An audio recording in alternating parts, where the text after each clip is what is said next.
Hi, boys and girls. It's Miss Gunya. How are you? So, today I have a question for you. Did you know that there are two sides to every story? I'm sure you did know that, right? So, today, boys and girls, what we're going to do is I'm going to read to you an original story, which I'm sure that you've heard of before, The Three Little Pigs. But I'm going to read it pretty quick just to kind of refresh your memory. We know that the Three Little Pigs are about three siblings, right? Three pigs that go out, adventure into the world on their own, and they build their houses out of three types of materials, right? And then here comes the big bad wolf, wants to eat them up, right? And huffs and puffs and blows their houses down. Well, except that third one, right? That was the smart one. And they aren't saved, right? Because of the houses that they built. So I'm going to read this book to you very quickly just to kind of refresh your memory on the book. And I want you to think of, as I'm reading this book, what do you think is the theme of the story? What is the message that the author is trying to convey with the story? Okay, so let's begin. The Three Little Pigs. There was once three little pigs named Horace, Boris, and Percy, who lived together in a teeny tiny cottage in the forest. One day, Mommy Pig said, "You're all too big to live here, so you must go and build houses of your own. But beware of the big bad wolf and take care that your houses are safe and strong." "Who's afraid of the big bad wolf?" chuckled Horace. "Not me," giggled Boris. And so the three little pigs set off. Before long, they reached a large field. "I'll build my house right here." "Out of straw," Horace cheered. "Straw? Are you sure?" asked Percy. "Oh, yes," Horace said. "Then it's playtime for me."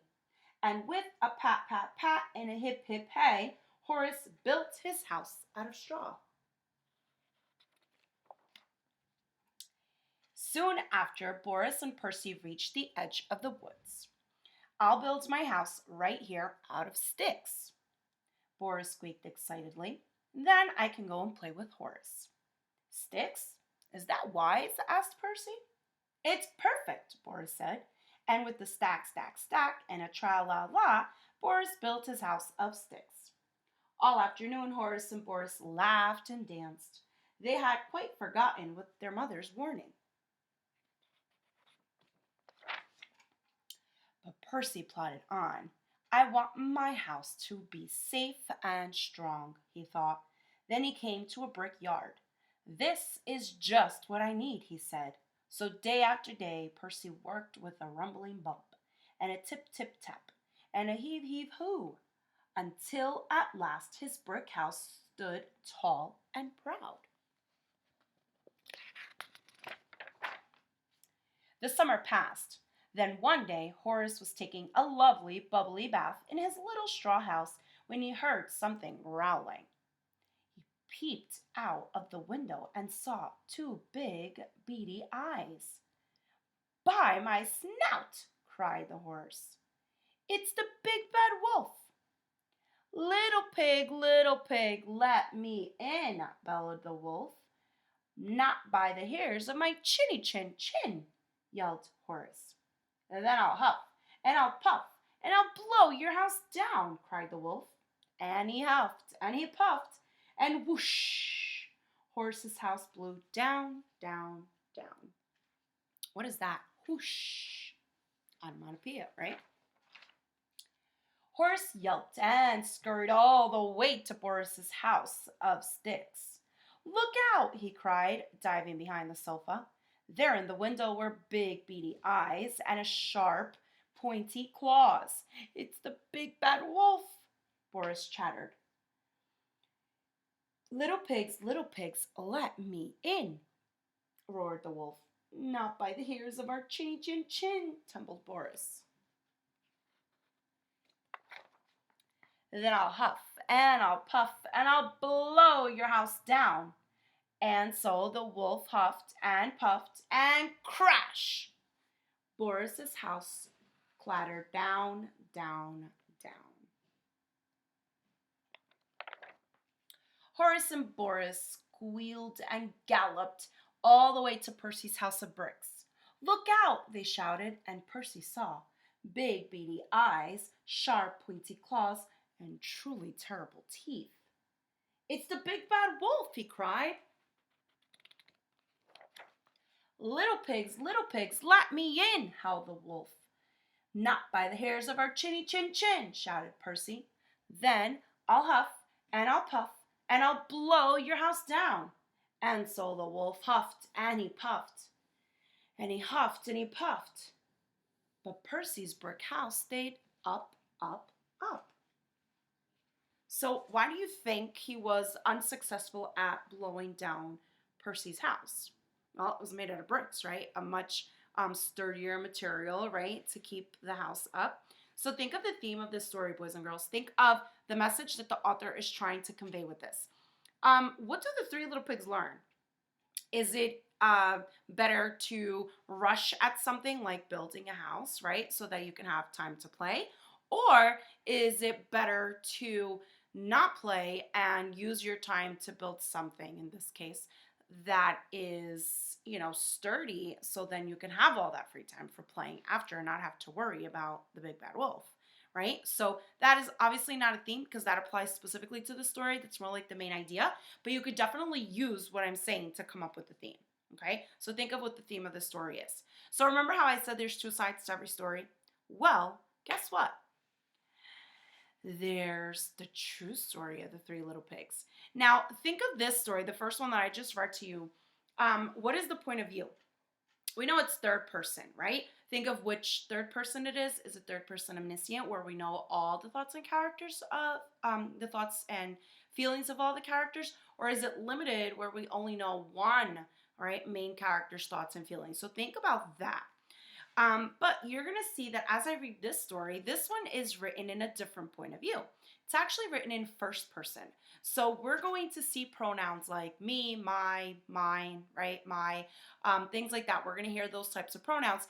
And it's actually written in the wolf's point of view. So we're going to hear his side of the story, okay? So at the end of the story, after I'm finished, I want you to think of which side do you really, truly think is true, right? Because it's always, people say that all the time, right? It's better to hear both sides of the story before you make your own conclusion, right? Or your own assumption of what really happened. So let's hear the side of the story.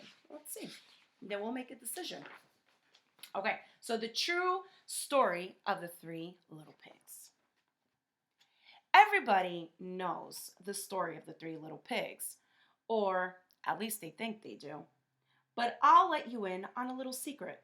Nobody knows the real story because nobody has ever heard my side of the story.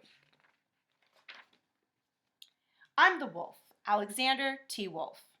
You can call me Al. I don't know how this big bad wolf thing got started, but it's all wrong. Maybe it's because of our diet. Hey, it's not my fault that wolves eat cute little animals like bunnies and sheep and pigs. That's just the way we are. If cheeseburgers were cute, folks would probably think you were big and bad too. He's got a point, right? But like I was saying, the whole big bad wolf thing, it's all wrong. The real story is about a sneeze and a cup of sugar. This is the real story. Way back in Once Upon a Time, I was making a birthday cake for my dear old granny. I had a terrible sneezing cold. I ran out of sugar. So I walked down the street to ask my neighbor for a cup of sugar. Now, this neighbor was a pig, and he wasn't too bright either. He had built his whole house out of straw. Can you believe it? I mean, who in their right mind would build a house out of straw?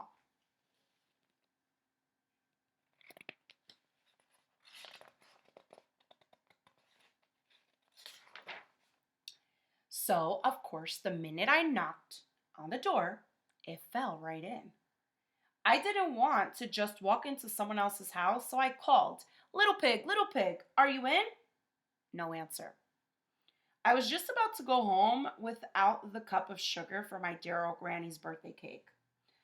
That's when my nose started to itch. I felt a sneeze coming on while I huffed and I snuffed and I sneezed, a great sneeze.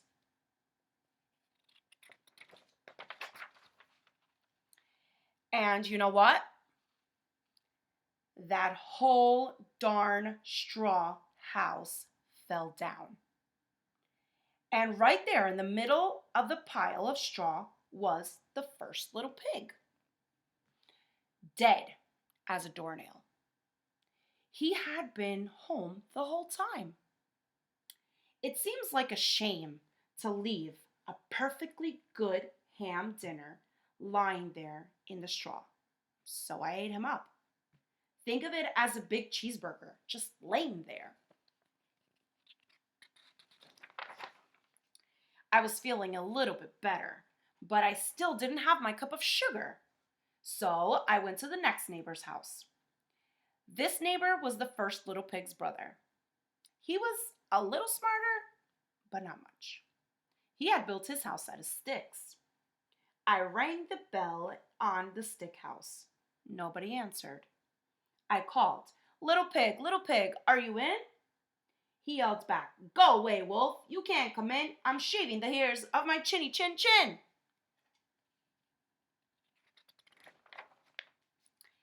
I had just grabbed the doorknob when I felt another sneeze coming on. Uh-oh. I huffed and I snuffed and I tried to cover my mouth, but I sneezed a great sneeze. You're not going to believe it, but this guy's house fell down just like his brother's. When the dust cleared, there was the second pig, dead as a doornail. Wolf's honor. Now, you know food will spoil if you just leave it out there in the open. So I did the only thing there was to do. I had dinner again. Think of it as a second helping. I was getting awfully full, but my cold was feeling a little better. And I still didn't have that cup of sugar for my dear old granny's birthday cake. So I went to the next house. This guy was the first and the second little pig's brother. He must have been the brains of the family. He had built his house out of bricks. I knocked on the brick's house. No answer. I called, little pig, are you in?" And you know what that rude little poker answered? "Get out of here, wolf. Don't bother me again."